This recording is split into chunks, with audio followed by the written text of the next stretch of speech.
it's really imperative that we recognize that we can't afford to stay at our current maturity level. And there's reasons for that, but in short, that's sort of the first part of what a disruptive discipleship experience is that recognition. The second, if you are convinced that you cannot stay at your current maturity level, the second is having the courage to do something about it. And specifically, having the courage to create space for God to enter and do whatever work needs to be done. Our guest on this episode of the Reintegrate podcast is Sam Van Eman, author of the book Disruptive Discipleship: The Power of Breaking Routine to Kickstart Your Faith, from InterVarsity Press. As a specialist with the CCO's experiential designs team, Sam helps people by creating disruptive and transformational experiences. In the last episode of 2020, we began our conversation with Sam. Be sure to check out that Reintegrate podcast. In this episode, we get into the details of how we can get our faith unstuck by intentionally creating space for spiritual growth.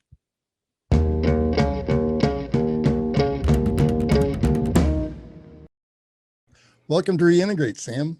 Hey, thanks, Bob and Brendan. It's really good to be here. In your book, Disruptive Discipleship, you talk about how our Christian life can get stuck. We might not even notice it at first. And then we find ourselves in a spiritual rut. You say that disruptive experiences can jolt us and reorient us so that we can grow spiritually. What is a disruptive experience?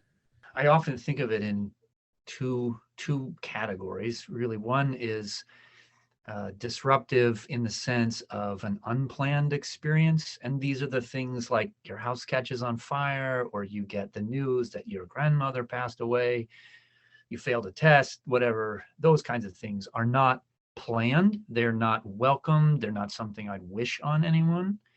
But when they happen, as time passes, we often look back to those moments and say, hey, that was a moment where I realized X, Y, Z, fill in the blank. I came to a deeper understanding of God, of my community. I learned about my resilience or whatever. So that's one category, right? Those things happen all the time. I'm not promoting that kind of discipleship. Oh, okay. That's good. I was going to, that would have been sad. Yeah. Well, I'm glad. I got some good news here.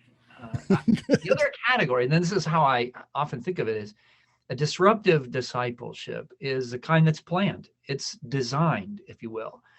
And it's a way to think about intentionally growing by first of all, recognizing that we can't afford to stay at our current maturity level. All right, so that's a key thing, right? When our kids are little, we look at them, and or just you're in the mall, you see a child, and child is doing childish things. You want to see that child grow, right? As a parent, you want to see that child develop and mature and learn how to walk and eat their own food and put their own seatbelt on. We don't often expect adults to keep growing at that rate in that same way. I mean, imagine if we did, if we had that sort of expectation on each other to continue growing. And so it's really imperative that we recognize that we can't afford to stay at our current maturity level. And there's reasons for that, but in short, that's sort of the first part of what a disruptive discipleship experience is that recognition. The second, if you are convinced that you cannot stay at your current maturity level, the second is having the courage to do something about it. And specifically, having the courage to create space for God to enter and do whatever work needs to be done. Right? So those two little pieces there form in a very simple way what a disruptive experience is that is planned, intentional, designed towards some end regarding maturity. So, for example, I often think about growth in specific ways. Think about faith, hope, and love. Those are three big categories of growth. The fruits of the Spirit. In Colossians 3, the list of compassion, kindness, gentleness, humility, patience, love. These attributes that we fail in, we're stuck in, we're immature in, And 2020 has been a great year to see those things all really clearly. And so whatever that area is, you kind of step back and say, well, can I afford to stay at this level of humility? Can I afford to stay at this level of kindness or gentleness with my neighbors or my political foes? Can I afford to continue at this maturity level, or do I need to keep growing? And if the answer is yes, I need to keep growing, then you need the courage to create space for God to do whatever work. And the space is the design part. It's interesting because I think most evangelical Christians would say the route to growth is more biblical knowledge. I just need to get another Bible study. I need to study more scripture. I need to memorize, and all that is great. It's important, but this isn't what you're talking about. You're talking about something that's experiential, not just head knowledge. It's something that you actually experience tactfully, right? And it's good that both of those coexist. I often think about someone who signs up to run a marathon because they want to grow physically. I think that's great. Go do that. That's not a discipleship act per se. That's just good stewardship of your body. So the idea of a theological element that informs the why of our discipleship, those things come together and help me understand how I might create the kind of space intentionally that where God can work. Whatever submission I need to do, whatever opening I need to create in my schedule, whatever thing I need to sign up for or say yes to, is often and certainly more deeply informed by this like parallel study of the scripture and understanding of the ways of God and the ways of Jesus. Remember back in Exodus 33, Moses has this profound prayer that I have come back to for years, where he says, if you are pleased with me, and that's for some people, that's a big if, like, if you're pleased with me, I don't know that you are, but just assume for a moment that God is gracious. Right. He says, yes. If you are pleased with me, teach me your ways so I may know you and continue to find favor with you. Teach me your ways is the first part of it.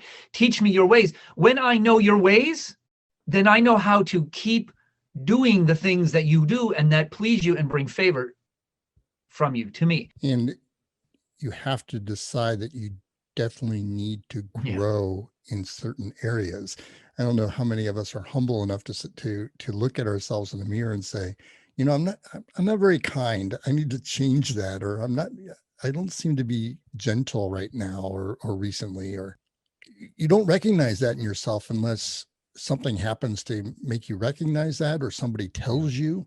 So, I think that's part of the reason why we're in community. Christians can kind of call each other out and say, you need to grow in this area and not be hurt by that. It's like, I want that. I want that.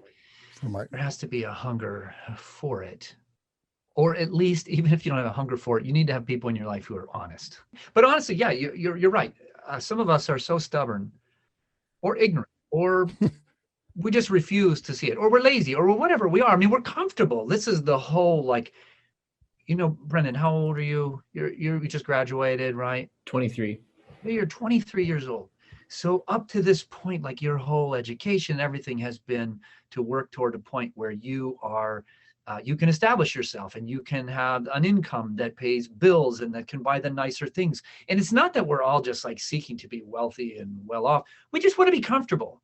Right? It's the same reason why we adjust our pillows at night, or why we have a pillow, because we want to be comfortable. We're like constantly, you have a cough, you get a COVID test, but no, normally you just get some cough medicine, or you take a nap, right? Because it's a way that even our bodies are wired toward eliminating discomfort. How do we intentionally go against the grain? Like this is where, I mean, Bob, you and I are barely out of our 20s, aren't we? And the reality is, every year it gets a little harder to say yes to those areas where I don't really want to deal with it. It's just too much work. And you know what? It's easier to not do anything about it. You can't teach an old dog new tricks, right? It's the same stuff over and over again. And that's I look at myself and I go, do I really want to change at this stage?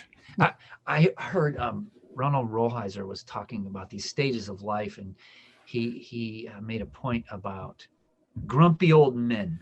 And he said, well, there's no such, it's not that those men became grumpy when they got old. They were angry men who didn't deal with their anger and just let it ride out. And now they don't have the filter or the strength or the discernment to keep it on the side anymore. It's just out in the open and everyone has to deal with it. I was like, wow, what are some of the things that I don't want my grandkids being like, yeah, I don't want to go over to see Pop. I'm not a grandfather, but I don't want them like because of something I didn't deal with when I could have. Our seeking of comfort all the time keeps us from maturing because we're seeking comfort instead of maturity. And the premise of your book, Disruptive Discipleship, is you have to have disruptive, uncomfortable things happen in order for you to grow. Yeah. That is kind of the thing that has to happen in order for you to grow. Yeah. I think it's a big ask. Yeah, but I'm not going to be apologetic about it. I think this is a really important point. If we hope to flourish, and if we hope to be the kind of people who create spaces around us where others can flourish as well, whether that's family or workplace, class, church group, it doesn't matter, your neighborhood, the areas where you're stuck have implications on the people in your life.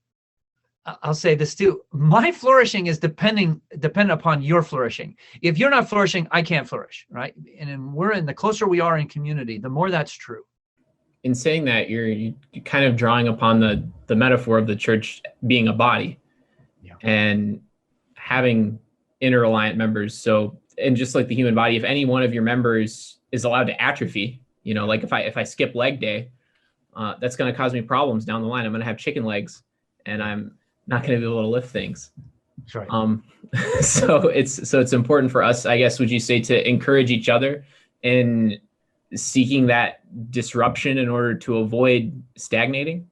Yeah, good. I like the body analogy there. If you've ever like busted your ankle doing something, so this is just within your own body, you bust your ankle and you limp for a while, and you should have gone to PT. You should have maybe had the bone set. You should have whatever, but you didn't because of whatever.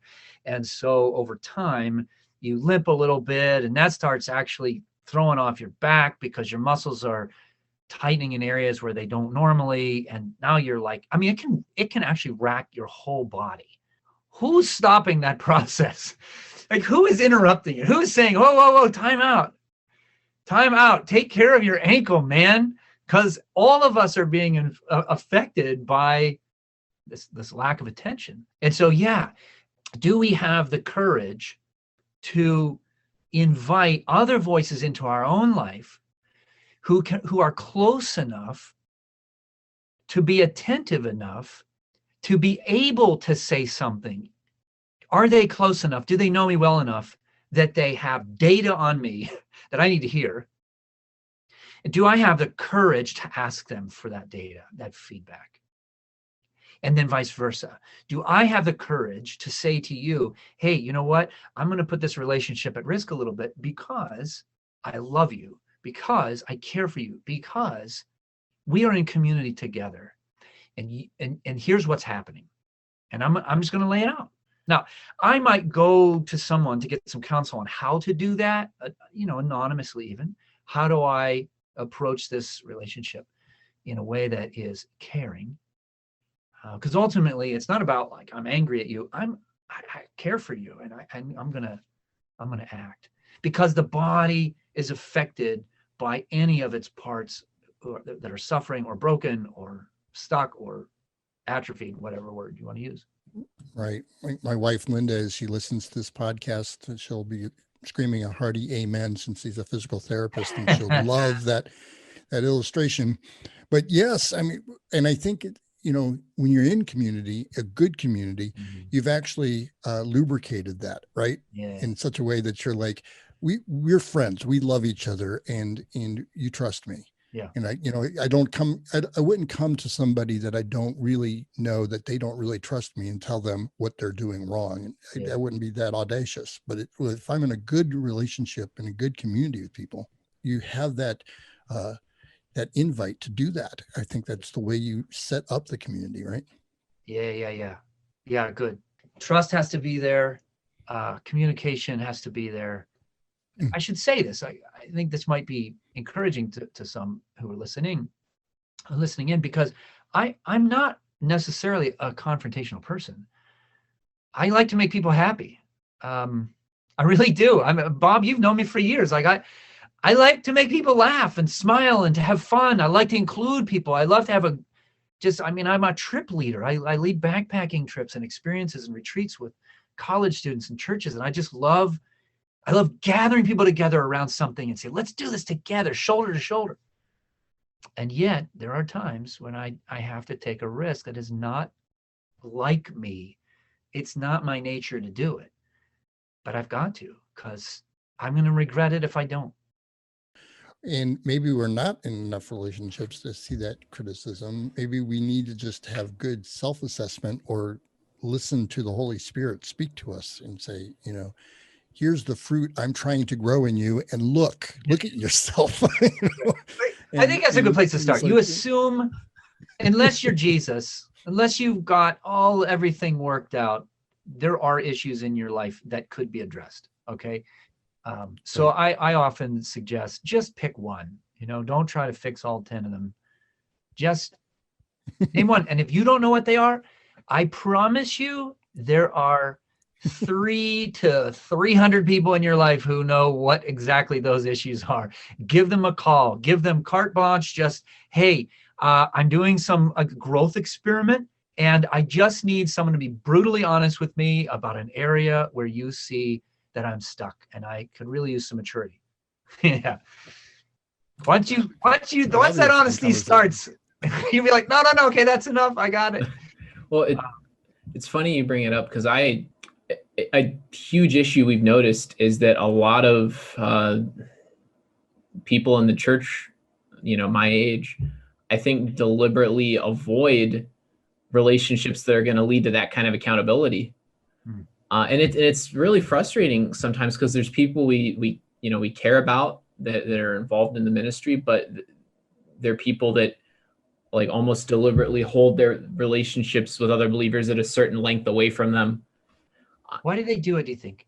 Because it's comfortable and it's safe. Yeah. This kind of feeds into what you do with the CCO with experiential designs. XD is a special part of the Coalition for Christian Outreach that helps the college ministry create experiences that get people to actually have to face some of these things as a group, right? So you might have somebody in the group that is, needs to grow in that area, but if you get them out in the wilderness, or you get them doing something strange, completely out of their comfort zone, they're able to grow.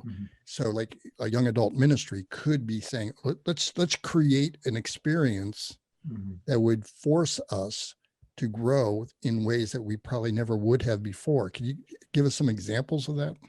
Yeah, thanks. We've been talking about creating space, but I haven't really said much about what it is. It can look like anything, honestly. My expertise is around leading wilderness experiences, and I do a lot of retreats.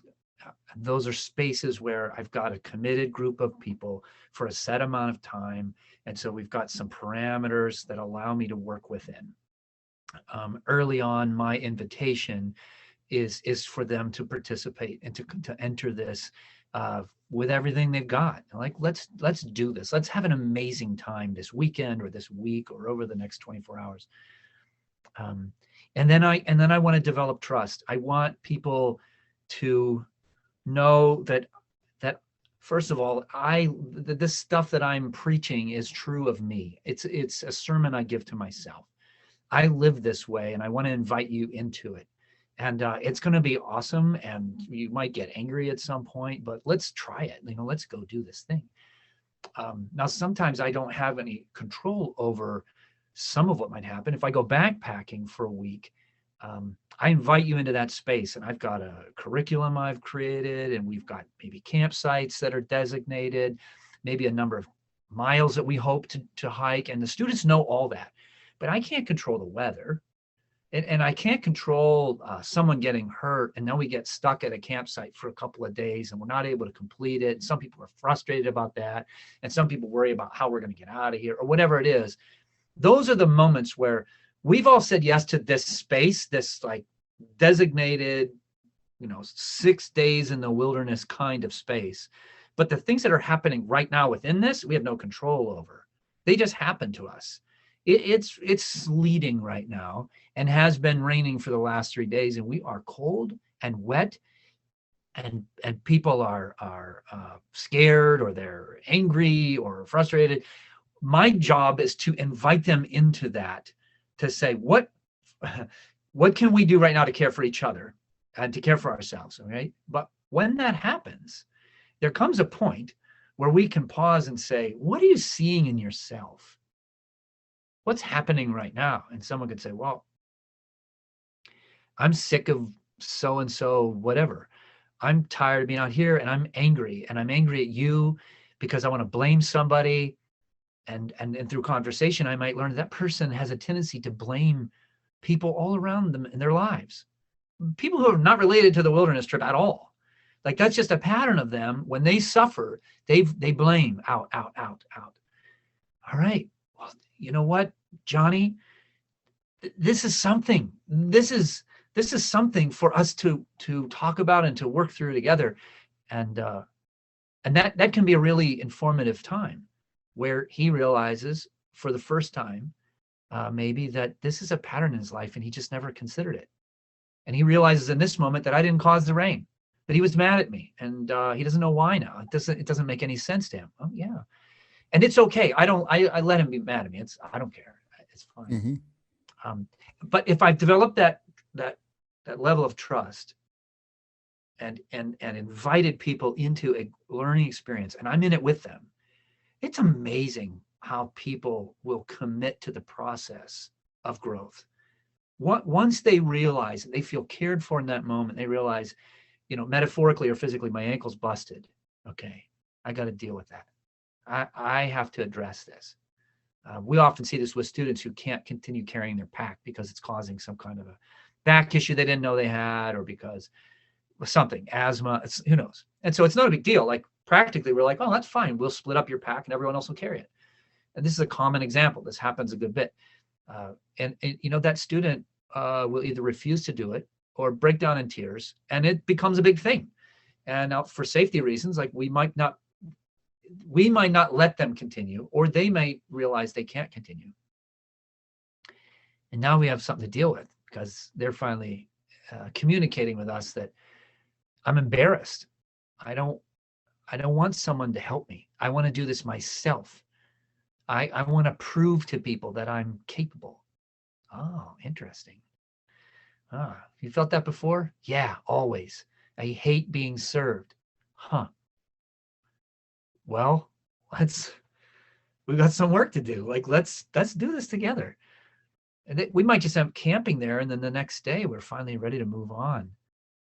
Where they come to the group, and I'll invite them. Say, hey, when you're ready, let me know. And eventually they'll be like, hey, I'm being immature, I'm being whatever. Okay. Do you want to say something to the group, or do you want me to? And they'll often and usually say, I think it's me. I think I have to do it. Okay. And it's amazing how people will just say, I've been this. I've been like a 2-year-old. I just want to tie my own shoes. I didn't want to accept your help. I feel embarrassed. And then it gives a chance for folks to just hug them, just love on them, gather around them and say, we're here for you. We're your community. Let me switch over to, so we're in with COVID, right? So 2020 is just like this crazy anomaly year that we didn't ask for. Okay.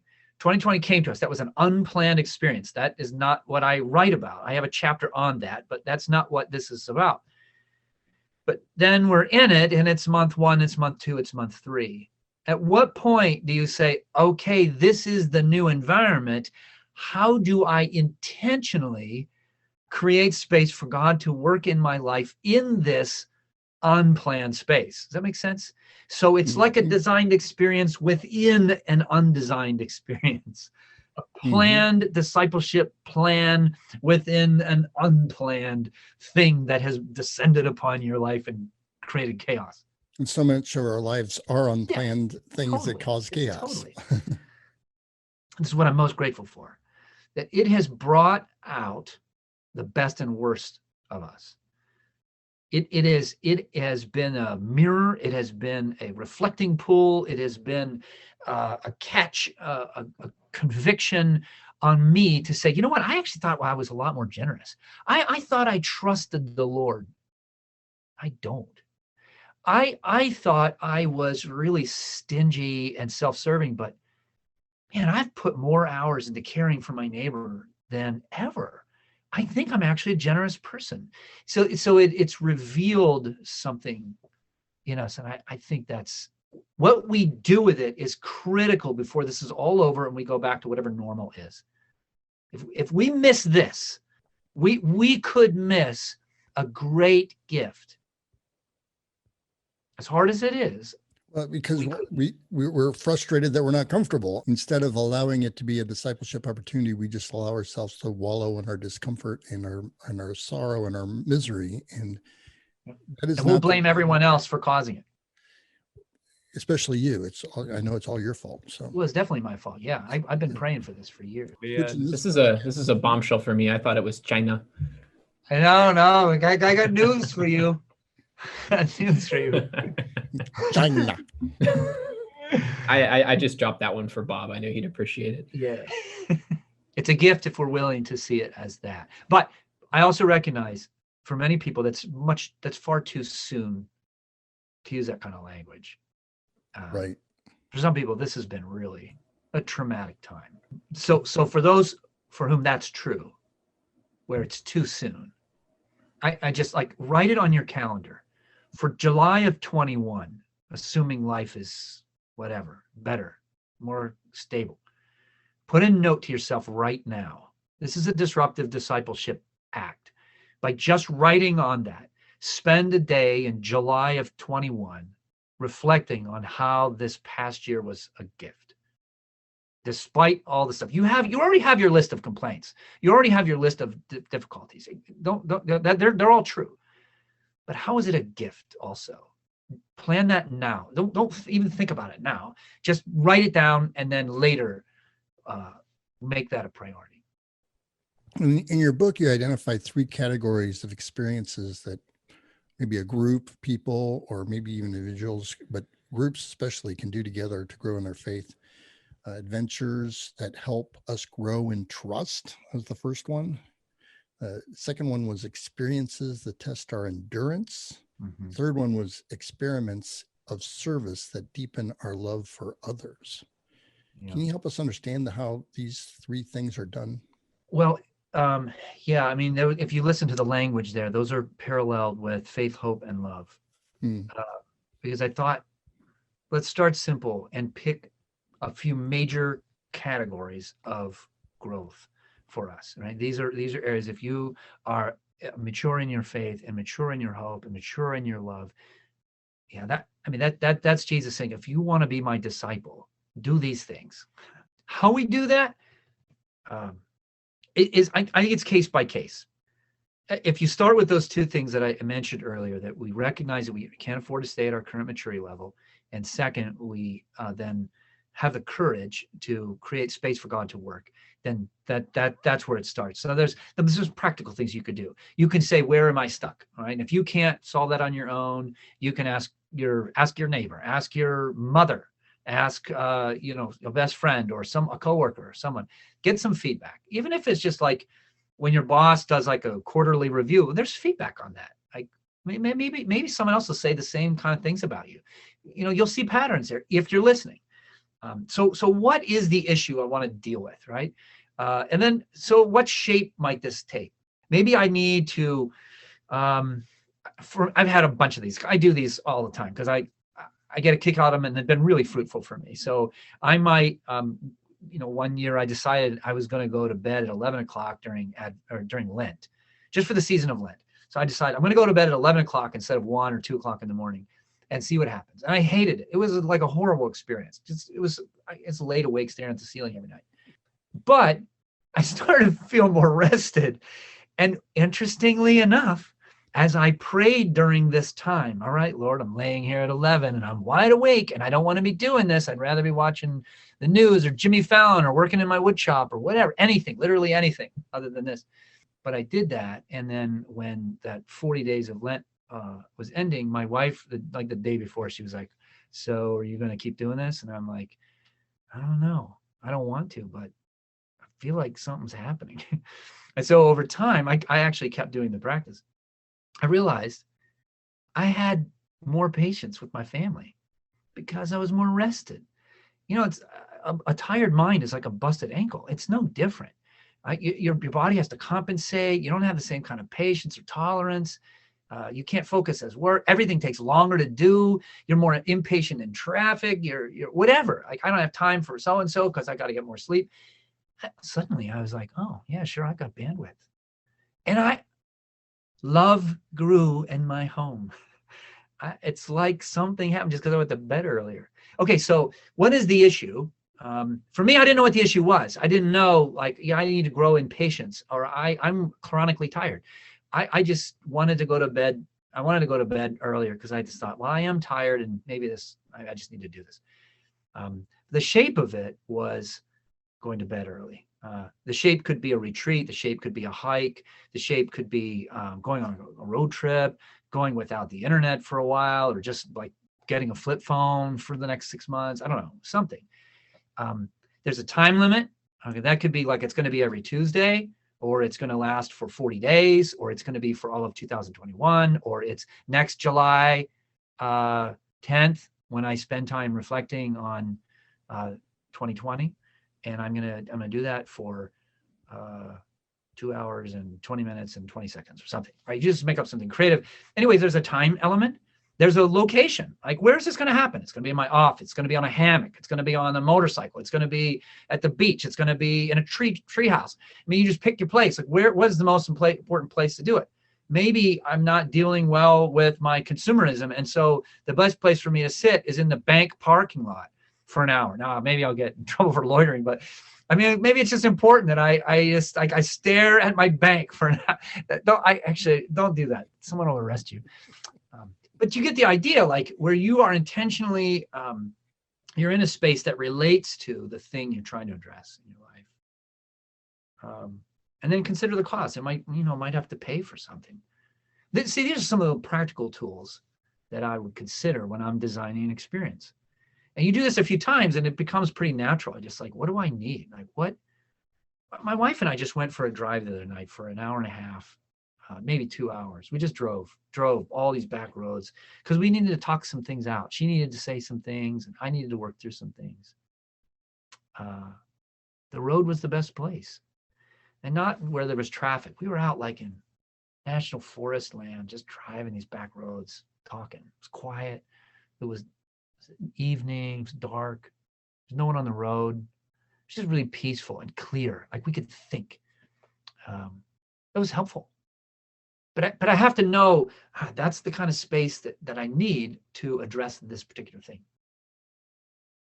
It's the discomfort that is where the growth is. The discomfort, and there's a cost involved. The more costly something is, not necessarily financially, but financially is one of them. But costly is in time and effort and possible frustrations and possible disappointment, and all. The more costly it is, the more opportunity for growth, right?